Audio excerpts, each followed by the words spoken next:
Une autre thèse qui est probablement la plus plébiscitée par les scientifiques, c'est celle d'un animal aquatique actuel. Donc rappelez-vous que le Loch Ness est directement relié à la mer, et à partir de là on a plusieurs suspects. Le premier c'est donc un requin du Groenland, qui vit dans des eaux très froides, avec une nageure dorsale ressemblant étrangement au boss que les personnes ont pu décrire. Ça pourrait également être une anguille redressée sur elle-même. Faut savoir qu'on a des très grosses populations d'anguilles en Écosse, et ce qui est la théorie la plus viable, c'est celle d'un ou de plusieurs phoques qui se seraient égarés, et qui selon leur nombre pourraient donc former une ou plusieurs bosses.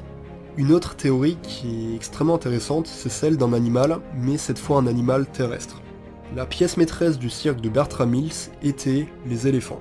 Éléphants qui, après les spectacles, allaient faire leur toilette dans les lacs alentours. D'ailleurs, il a été attesté que Bertram Mills laissait ses éléphants se baigner dans le Loch Ness. En sachant que l'éléphant est un animal qui s'immerge complètement sous l'eau, hormis la trompe, et que les Écossais des années 30 n'étaient évidemment pas du tout habitués à voir un animal